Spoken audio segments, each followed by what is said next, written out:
একটা মা তার ছেলেকে খুঁজতে তার হোটেল রুমে যায়। সেখানে কিছু ছাত্রলীগের ছেলে পেলে তার ছেলের সামনে তার মাকে ধর্ষণ করে।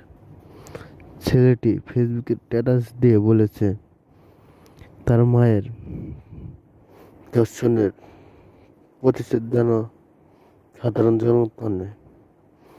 সে আত্মহত্যা করতে যাচ্ছে, সে হয়তো আত্মহত্যা করেও ফেলেছে।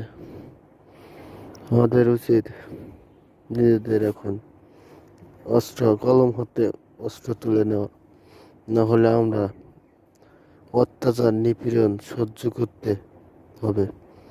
হতে পারে এরপরে আপনার মা বোন ধর্ষণ হবে।